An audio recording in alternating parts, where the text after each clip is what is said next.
Zelenskiy of the Republic of Poland, Prime Minister Jonas Gahr Store of the Kingdom of Norway, Prime Minister Giorgia Meloni of the Italian Republic, Prime Minister Keir Starmer of the United Kingdom of Britain and Northern Ireland, Chancellor Friedrich Merz, the Federal Republic of Germany, Secretary General Mark Rutte, the North Atlantic Treaty Organization, NATO, President Ursula von der Leyen of the European Commission. We spoke to all of those great leaders. They're all great leaders.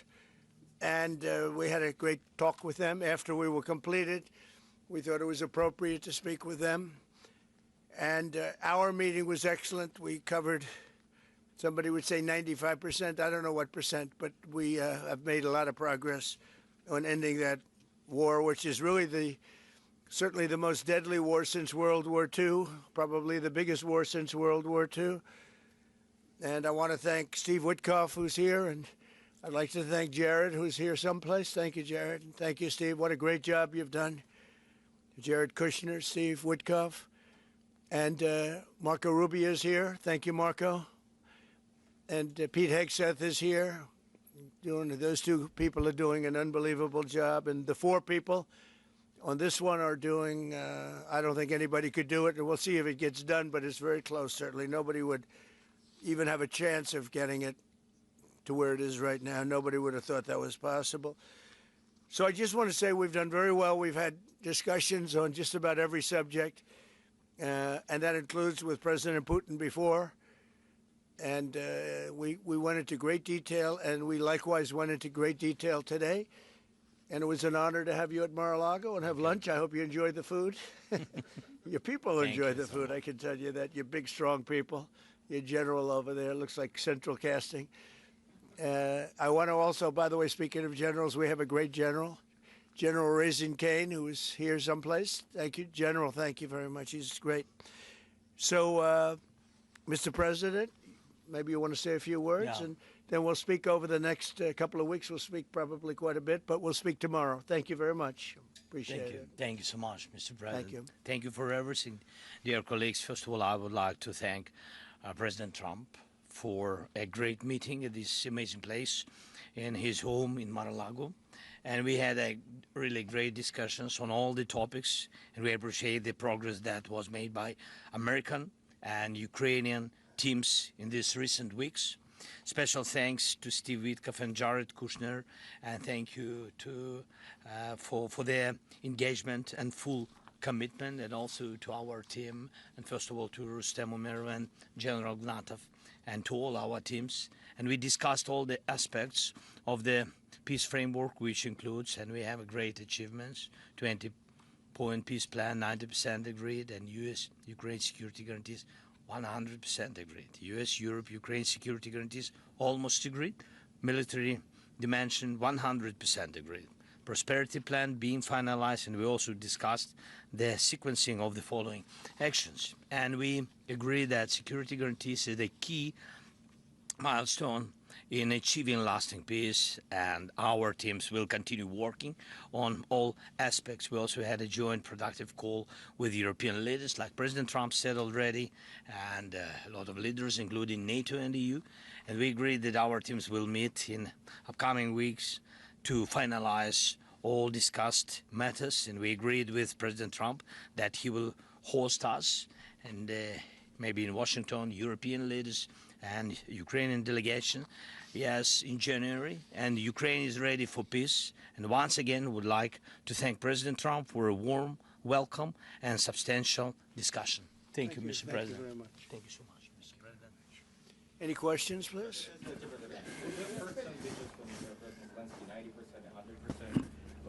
The U.S.-Ukraine security guarantees, what number are we at right now? Well, I think look, you can say 95%, but I don't like to say percentages. I just think we're doing very well.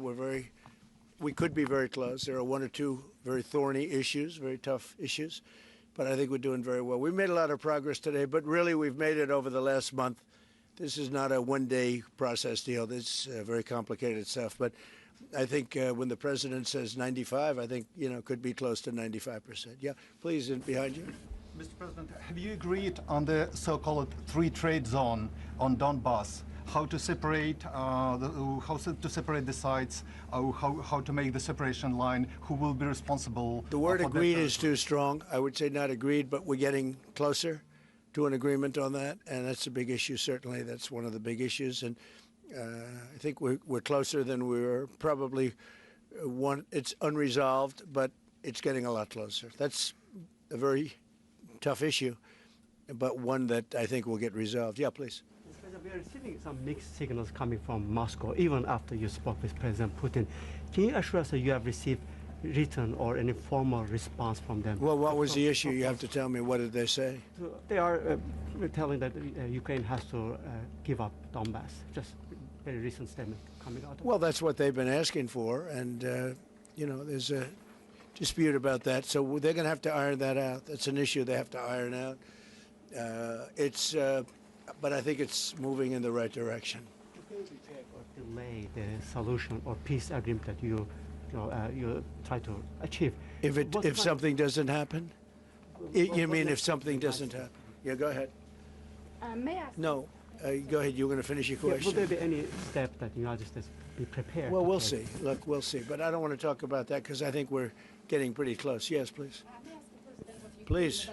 about territorial question. Mr. President, what is your take on Donbas status? Are you prepared to see it as a free economic or demilitarized zone? No, we spoke about 20 points plan, and I'm happy that really our team's very close to results, and I agree with President Trump that our teams work not one day and not one week, more than 1 month, beginning from Geneva, then 2 meetings in Miami, then we had Berlin, and now we have Mar-a-Lago. So this is a very difficult question. You know our position, so it's, we have to respect our law and our people. We respect the territory which we control. And of course, our attitude is very clear. That's why President Trump said this is a very tough question. And of course, we have with Russians different positions on it. And have you discussed referendum about? No, when we speak about referendum, we spoke that it's one of the key. We can have referendum on any kind of points of this plan. I said that we can use referendum like for the plan, or we cannot use referendum. It's one of the key. We can use, this possibility of Parliament to vote according to the law or to have referendum. Doesn't matter. This referendum, if the plan will be very difficult for our society, very difficult, of course our society has to choose and has to vote because it's their land, the land not of one person, it's the land of our nation for a lot of generations. They'll probably have to get their plan approved by Parliament or by referendum of the people. You would think that they want, I know they had a poll that it's 91% in favor of ending this war, so they want to end it like everybody wants. Russia wants it ended, everybody wants it ended, and we want it ended. I want it ended because I don't want to see so many people dying. We're losing massive numbers of people, the biggest by far since World War II. So we want to see it ended, absolutely. President Yes. Trump, you said at the top that you plan to speak again tomorrow. Is that correct? I might. It depends on what happens tomorrow. If there's an additional something to add, otherwise there's no reason to. We're in the process. Jared and Steve are working very hard to get something done, and if there's something that comes up, I'd speak, but otherwise I don't think there's any reason to. In your mind, sir, what are the thorniest issues still unresolved after the? Well, I think the land you're talking about, some of that land has been taken. Some of that land is maybe up for grabs, but it may be taken over the next period of a number of months. And you're better off making a deal now. Look, let me tell you, they have been very brave. They fought very hard and continue to fight very hard and do tremendous damage. But Russia would like to see it end, and Ukraine would like to see it. And I think it's time to end. And a lot of very brave people, a lot of people that are dead right now, unfortunately, because I've said, and nobody's disputed it, that if the election weren't rigged and stolen, 2020, you wouldn't have had this war. It would have never happened. And it didn't happen for 4 years. Never was even thought to happen. And I spoke with President Putin, I got along with him very well, despite the Russia hoax, which was a total hoax. He used to say, what is going on over there? But it was a total hoax, as he knew and as I knew.